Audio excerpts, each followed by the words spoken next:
Nasrullah, jadi ada dua saksi di dalam kasus Vina, ada Dede dan juga Aep, dan pernyataan Aep ini kemudian menjadi landasan proses penyelidikan itu dilakukan pada tahun 2016.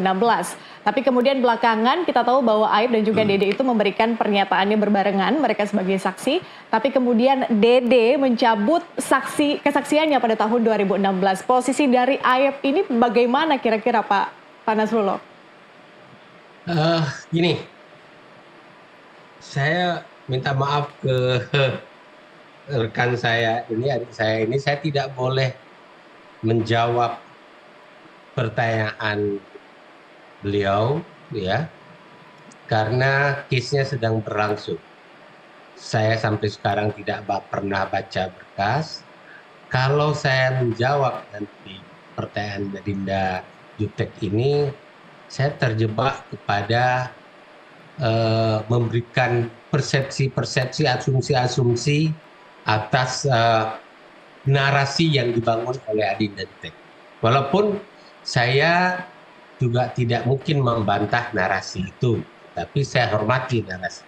Tapi gini, kita bicara hukum, ya. Yang sudah terbukti di persidangan sekarang adalah yang sudah menjadi alat bukti adalah apa yang disampaikan oleh Dede, Aep, dan satu lagi siapa tadi? Itu di ruang sidang. Itu sudah menjadi alat bukti. Dan alat bukti itu sampai sekarang secara yuridis formal belum pernah digugurkan. Oleh karena itu putusan tersebut tentunya ya masih mempunyai nilai hukum pembuktian. Nah, masalahnya kan sekarang ini terhadap nilai hukum pembuktian ini ingin diruntuhkan. Ada mekanisme. Yang paling menarik adalah setiap orang di dalam KUHP itu ada pasal 242 kalau yang saya tidak salah, tidak boleh memberikan keterangan bohong di bawah sumpah. Dia diancam 7 tahun penjara, saya kalau nggak salah, kalau keterangannya itu palsu. Nah, Dede, Aep, dan satu lagi itu kan kalau memang dia mengatakan keterangannya dulu bohong, maka seharusnya negara bergerak di sini, ya, karena ini delik umum.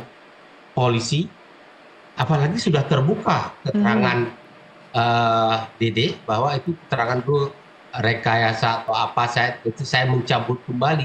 Anda ingat loh, kelakuan orang memberikan keterangan palsu di ruang sidang sekarang terjadi setiap hari di seluruh pengadilan di Indonesia. Dan ini kita membiarkan tiap hari itu terjadi, itu harus dituntaskan. Tidak boleh ada orang yang berbohong di ruang sidang. Maka saya mengatakan terhadap Dede dan satu lagi itu harus dituntut, harus diproses.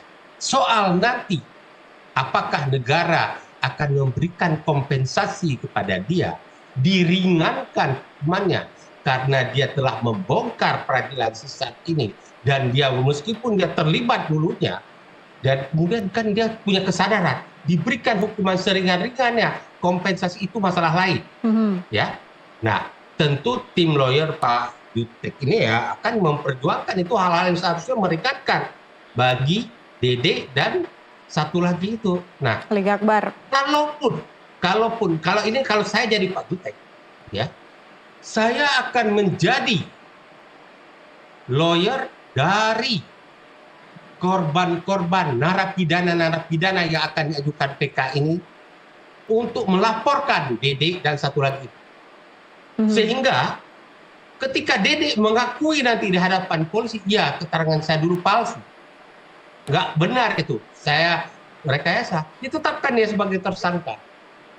Nah, penetapan dia sebagai tersangka, ya, bahwa status dia sebagai tersangka oleh penyidik itu dijadikan salah satu alat bukti untuk PK. Oke. Tapi kepada Dede harus diberikan pengertian. Anda tidak bisa tidak diproses. Tentu nanti, ya, negara akan memberikan keringanan-keringanan kepada Anda, walaupun Anda pernah berbohong, Anda kemudian sadar, Anda kemudian memperbaiki.